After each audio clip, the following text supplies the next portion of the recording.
Campeonato Brasileiro. O Vasco tem aproveitamento de 87%, é o segundo colocado do Campeonato Brasileiro, avança na Copa do Brasil, são 4 vitórias, um empate, nenhuma derrota até aqui. O Botafogo tem aproveitamento de 60%, avançou também na Copa do Brasil. O Fluminense tem aproveitamento de 56%, está em 7º no Campeonato Brasileiro, avançou na Copa do Brasil. E o Flamengo, o grande time do Brasil em 2019, o atual campeão estadual, de todos os times do Rio, é aquele que tem o aproveitamento menor hoje. Ô Galvão, como é que você está vendo esse cenário do Flamengo tendo dificuldades e os demais vivendo um astral que pelo menos eu não esperava ver nesse momento do ano? É verdade. A princípio se imaginava que o Flamengo pudesse dar uma sequência, apesar da mudança de técnica, da saída do Jesus, da chegada do Domi, pudesse se adaptar melhor e dar uma arrancada, e não se esperava tanto. Eu acho muito importante que 3 camisas tão fortes, 3 histórias tão grandes no futebol brasileiro, 3 representantes do futebol brasileiro com tanta história, digamos assim, como o Fluminense, como o Botafogo, como o Vasco, Botafogo, Fluminense, Botafogo, Fluminense e Vasco, sem nem colocar na ordem, de que estejam vivendo este bom momento. Eu acho que aí temos algumas coisas a considerar. O Vasco passa por um momento muito difícil, um momento financeiro, mas a chegada do Ramon, com a história que ele tem no clube, talvez por não se esperar demais, tem muita pressão em cima, né? Pôde realizar um trabalho muito bem feito, com os argentinos por ali, com bons jogadores.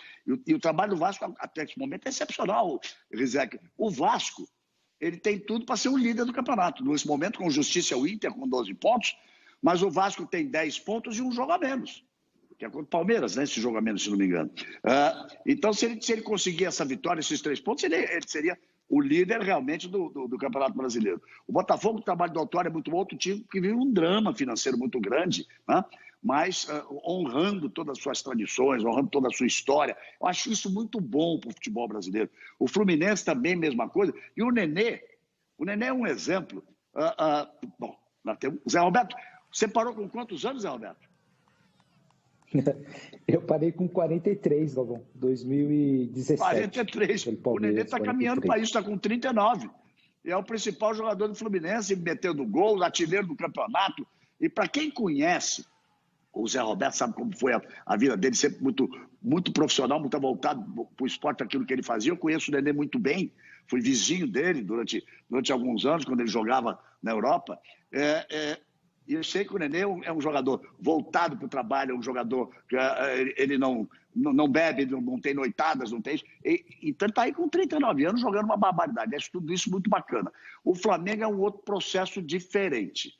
Eu acho que o Flamengo está diretamente... o momento do Flamengo está diretamente ligado às atitudes da direção do Flamengo. Forçaram demais a barra para o retorno do Campeonato Carioca.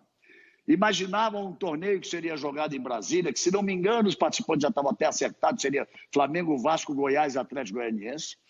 Acaba não acontecendo, com a companhia, acaba não acontecendo esse torneio. O Flamengo ficou 28 dias ou 29 dias, Paulo César deve saber esse número exato, 28. Sem jogar. 28. Perdeu o ritmo. O contrato, para mim, com o Mister, foi mal feito, porque tinha que ser um contrato que forçasse a levá-lo por multa contratual, até por peso de multa, para a janela de meio de ano da Europa, não para essa janela agora. Aí também veio um erro da condução anterior, porque o Mister não deixava ninguém acompanhar. A comissão dele, comissão técnica dele, ninguém podia acompanhar, e o Flamengo ficou da saída do Jesus. Trabalho maravilhoso que fez o Jesus. Mas a importância da conquista dele no Flamengo é a maior da história da carreira dele. E a chegada do Domi, com posicionamentos técnicos ou táticos diferentes, né?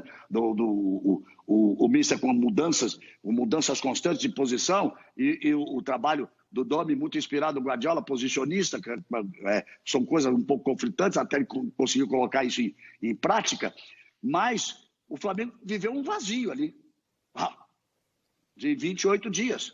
Então, está sofrendo, está pagando a se adaptar à nova forma de jogar, jogadores importantíssimos para recuperar o condicionamento físico. Aí começam os problemas interiores. A Arrascaeta diz assim, opa, eu fui melhor em campo contra o Curitiba, eu não estou mal, não. Eu estou bem, como é que eu fiquei fora? E aí começam esses questionamentos, o Flamengo vai ter que se ajeitar. O momento do Flamengo é complicado. Os 3 outros cariocas, se diz surpreendente, Rizek, eu diria, surpreendente sim, mas uma surpresa muito positiva e muito feliz, na minha forma de ver. Também vejo, o PC comentou ontem o Botafogo. O Botafogo vinha de 2 partidas, eu não vi ontem, por isso te pergunto, PC, muito boas, né, com o seu estilo de jogo bem organizado, de contra-ataque, contra o Atlético e contra o Flamengo. E como é que foi ontem, PC? O jogo de ontem foi com um Paraná confiante, afinal de contas o Paraná lidera a Série B, tem uma equipe muito bem organizada, treinada pelo Alan Al, que faz parte da nova geração de treinadores do futebol brasileiro, e que saiu para o jogo. Equipes que saem para o jogo, elas não assustam e não surpreendem o Botafogo, porque o Botafogo está acostumado a atuar contra equipes assim. O que faltou um pouco para o Botafogo ontem foi que o Luiz Henrique não estava numa noite tão inspirada e ele é a válvula de escape pelo lado esquerdo do Botafogo, um jogador com capacidade de drible, com velocidade, com finalização, que em homenagem ao Galvão aqui, como diziam os narradores em outros tempos, ele deriva da ponta para o comando e sabe finalizar bem.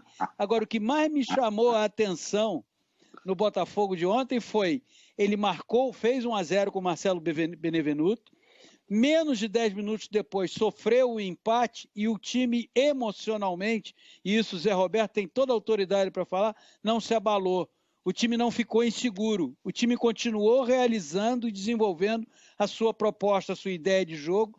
Poderia ter chegado ao segundo gol caso tivesse sido mais preciso em 3 ou 4 contra-ataques, chegou na marcação de um pênalti, mas esse aspecto emocional, Rizek, eu considero muito importante. Sofreu o empate, o adversário tinha volume, mas eu não vi um Botafogo inseguro, assustado, muito pelo contrário, bem posicionado e seguro do que queria fazer em campo. Roteiro idêntico teve o Vasco, né? Porque vinha de uma derrota no jogo de ida em casa, jogou ontem fora, fez 1-0 com o Henrique, sofre um empate com o Rafael Vaz e com o Benítez faz o gol da vitória que leva aos pênaltis e aí deu Vasco, PC. Pois é, eu faria uma observação muito interessante na minha visão sobre quem está à beira de campo. O Botafogo foi buscar o Paulo Autuori, que é um técnico vitorioso.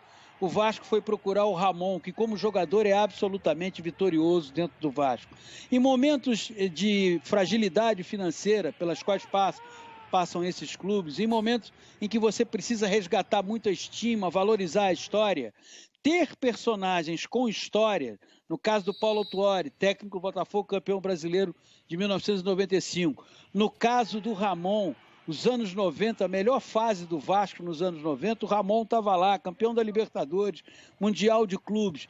Esses personagens, eles têm uma identificação, eles não estão ali para desenvolver um trabalho protocolar. Tudo na vida tem que ter uma relação sanguínea, tem que ter emoção, tem que ter choro, tem que ter riso. Ramon para o Vasco e o Paulo Autuori para o Botafogo, eles levam isso. Então, tem a ver também o desempenho dentro de campo, como quando os jogadores olham para essas pessoas e veem história. E no caso do Vasco, há um outro personagem que muitas vezes não é citado, mas eu faço questão de citar.